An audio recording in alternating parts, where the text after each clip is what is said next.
ہمارے پیارے نبی صلی اللہ علیہ وسلم کو ہجرت کا حکم ہوا تو آپ صلی اللہ علیہ وسلم حضرت ابو بکر صدیق رضی اللہ عنہ کے ساتھ مدینہ کے لیے روانہ ہوئے۔ جب کفار کو معلوم ہوا تو انہوں نے نبی پاک صلی اللہ علیہ وسلم کے لیے 100 اونٹوں کے انعام کا اعلان کیا، یعنی جو بھی جو ہے وہ تلاش کرے گا اور پتہ بتائے گا کہ حضور صلی اللہ علیہ وسلم کہاں ہیں تو اس کو جو ہے وہ 100 اونٹوں کا انعام دیا جائے گا۔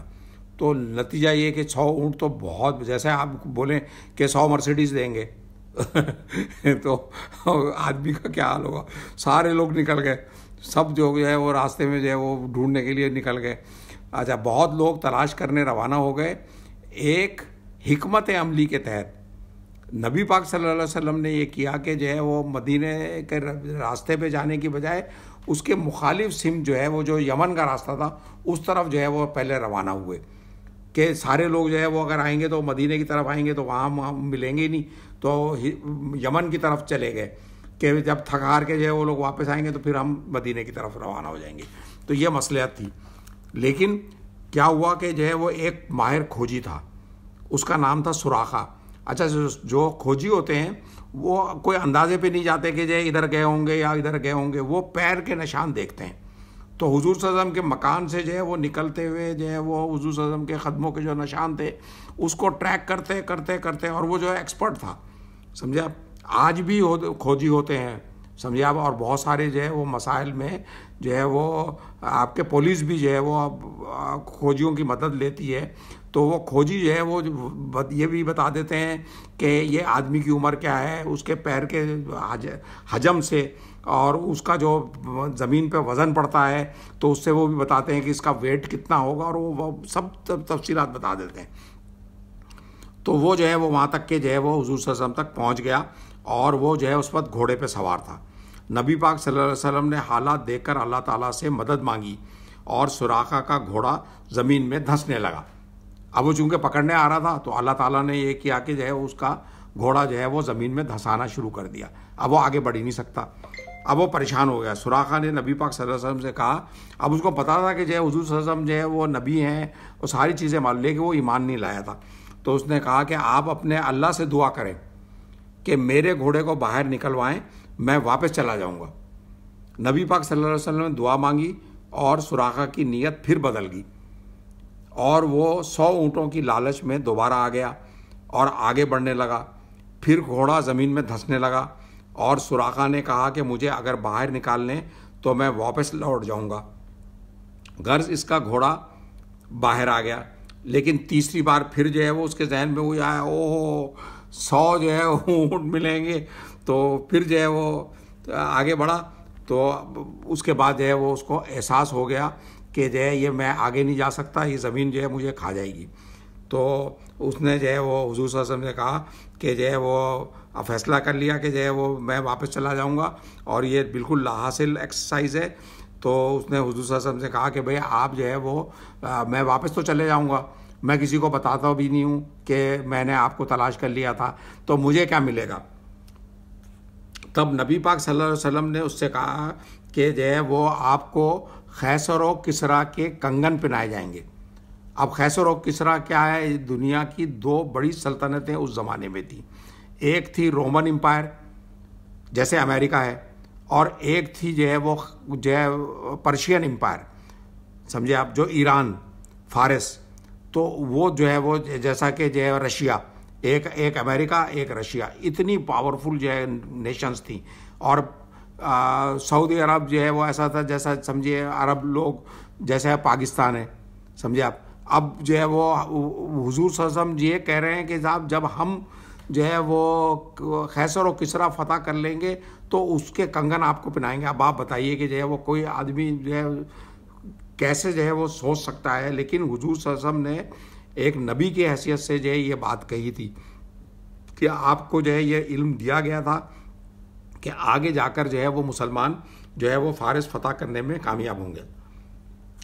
سراخہ نے کہا کہ جو ہے وہ آپ ایسا کریں کہ مجھے لکھ کر دیں تاکہ میرے پاس کوئی سند ہو، اور یہ عہد نامہ وہ اپنے ساتھ لے کر روانہ ہو گیا، اور وعدہ کیا کہ وہ کسی کو بھی نبی پاک صلی اللہ علیہ وسلم سے ملاقات کا ذکر نہیں کرے گا۔ کچھ عرصے بعد یہ ہوا کہ جو ہے وہ مسلمان بھی ہو گیا، مسلمان ہوا، پھر اس کے بعد وہ بیمار ہو گیا تھا ایک ٹائم پہ، جو کتابوں میں لکھا ہوا ہے، بہت زیادہ بیمار ہو گیا. لوگوں نے کہا کہ بھائی اب یہ تو مر جائے گا. تو سراخا نے کہا کہ نہیں، میں اس وقت تک کہ نہیں مر سکتا جب تک کہ مجھے جو ہے وہ ابھی تو جو ہے وہ قیصر و کسریٰ کے کنگن مجھے نہیں پہنائے گئے، اور یہ جو ہے کسی اور نے نہیں، وہ حضور صلی اللہ علیہ وسلم نے کہی تھی بات، تو وہ بات غلط ہو ہی نہیں سکتی، تو میں نہیں مروں گا. تو نتیجہ کیا ہے، وہ صحت یاب بھی ہو گیا، وہ مسلمان ہو گیا تھا. اچھا، پھر اب یہ تو میں آپ کو تفصیل بتا رہا تھا. نبی پاک صلی اللہ علیہ وسلم اور حضرت ابو بکر صدیق رضی اللہ تعالیٰ عنہ پھر غار ثور میں 3 راتیں اور 2 دن قیام کے بعد مدینہ کے لیے 1 ربیع الاول کو روانہ ہو گئے. تو 3 راتیں اور 2 دن جو ہے وہ غار ثور میں جو ہے وہ قیام کیا، اور قبا 8 ربیع الاول کو پہنچے اور 2 ہفتے وہاں قیام کیا، اور اس دوران جو ہے مسجد قبا جو ہے وہ تعمیر کی. حضرت ابو ایوب انصاری رضی اللہ عنہ اور اس طرح مدینہ شہر میں داخل ہوئے. اس کے بعد جب مسجد قبا تعمیر کر لی تو اس کے بعد جو ہے وہ حضور صلی اللہ علیہ وسلم مدینہ شہر کی طرف روانہ ہوئے. اور اس سے پہلے میں نے ایک ویڈیو بنائی ہے جس کا عنوان ہے حضرت ابو ایوب انصاری رضی اللہ عنہ، اور جو قسطنطنیہ کی فتح کا ذکر ہے. تو جو ہے یہ اس کو ویڈیو کو آپ دیکھیں گے تو اس میں کچھ ہجرت کے بعد کا جو واقعہ ہے کہ حضور صلی اللہ علیہ وسلم نے حضرت ابو ایوب انصاری رضی اللہ عنہ کے مکان میں قیام کیا تھا، تو وہ تفصیلات آپ کو مل جائیں گی. تو جب قبا جو ہے تعمیر ہو گیا تو اس کے بعد حضور صلی اللہ علیہ وسلم مدینہ شہر میں داخل ہوئے اور حضرت ابو ایوب انصاری رضی اللہ عنہ کے گھر میں قیام کیا، یعنی مسجد نبوی کی تعمیر مکمل ہونے تک، کیونکہ حضور صلی اللہ علیہ وسلم کا کوئی مکان نہیں تھا اور وہاں پر کوئی مسجد نہیں تھی. تو ایک بڑی مسجد جو ہے وہ حضرت ابو ایوب انصاری رضی اللہ عنہ نے اس کی پیسے دیے، اور وہ 2 یتیم بچوں کی جو ہے ملکیت تھی، تو وہ ان سے خرید کر جو ہے ایک وقف بنایا گیا، جو اس کو ٹرسٹ کہتے ہیں انگریزی میں، وہ بنا کر جو ہے وہ اس مسجد کو جو ہے بنایا گیا، اور مسجد کے اندر ہی حضور صلی اللہ علیہ وسلم کا مکان بھی بنایا گیا. تو جب وہ سب تعمیر ہو گئے تو اس کے بعد جو ہے وہ حضور صلی اللہ علیہ وسلم حضرت ابو ایوب انصاری رضی اللہ عنہ کے مکان سے روانہ ہو کے پھر مدینے میں اپنے مکان میں آ گئے. یہ تو جو ہے وہ قصہ ہمارے کہانی سے تھوڑا سا ہٹ کے جو ہے وہ میں نے تفصیلات بتا دی آپ کو. اب یہ ہوا کہ نبی پاک صلی اللہ علیہ وسلم کا پھر وصال ہو گیا کافی عرصے بعد، ہجرت کے بعد. پھر اس کے بعد حضرت پہلے خلیفہ جو تھے وہ حضرت ابو بکر رضی اللہ عنہ تھے، آپ کا بھی وصال ہو گیا. پھر دوسرے خلیفہ جو ہے وہ نامزد ہوئے، تو ان کا نام ہے حضرت عمر رضی اللہ عنہ. حضرت عمر رضی اللہ عنہ کے دور میں بہت ساری فتوحات ہوئیں، جس کے اندر جو ہے وہ رومن امپائر کو بھی تہس نہس کر دیا، اور جو فارس کی یا ایران کی جو حکومت تھی اس کو بھی جو ہے وہ فتح کر لیا مسلمانوں نے. تو یہ دنیا کی 2 بڑی طاقتیں تھیں، جیسے آج آپ بولیں گے رشیا اور امریکہ، تو ان کو جو ہے فتح کر لیا گیا. جب فارس سلطنت فتح ہوئی تو اس کے بادشاہ کے جوہرات کا ایک ڈھیر لگا دیا گیا. وہ بادشاہ کا نام جو ہے تھا خسرو پرویز. تو ایک چادر بچھائی گئی بہت بڑی، اور وہ پورے ہیرے جواہرات جو ہے وہ محل کے جو ہے لا کے وہاں جمع کیے گئے. تو اس وقت جو ہے وہ کسی کو یاد آیا کہ آپ نے جو ہے وہ حضور صلی اللہ علیہ وسلم نے یہ وعدہ کیا تھا کہ جو ہے قیصر و کسریٰ کے جو کنگن ہیں یہ جو ہے سراخا کو پہنائے جائیں گے. تو حضرت عمر رضی اللہ عنہ نے کہا کہ بھائی وہ سراخا کہاں ہیں، ان کو بلائیے. تو سراخا کو جو ہے ان کو بلایا گیا، اور وہ پورے سب مجمع کے سامنے جو ہے وہ ان کو جو ہے وہ کنگن جو ہے وہ کسریٰ کے بادشاہ کے جو ہاتھ میں جو زیور پہنتا تھا وہ پہنائے گئے.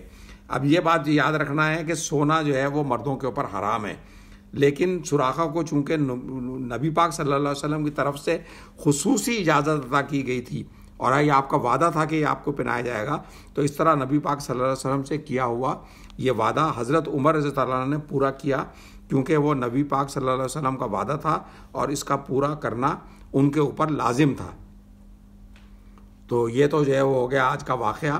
اگر آپ کو یہ واقعہ پسند آیا ہے تو میرے چینل کو آپ سبسکرائب کریں اور ویڈیو کو لائک کریں، تاکہ میں آئندہ بھی نبی پاک صلی اللہ علیہ وسلم کی سیرت سے متعلق اور ویڈیوز بھی آپ کی خدمت میں پیش کر سکوں.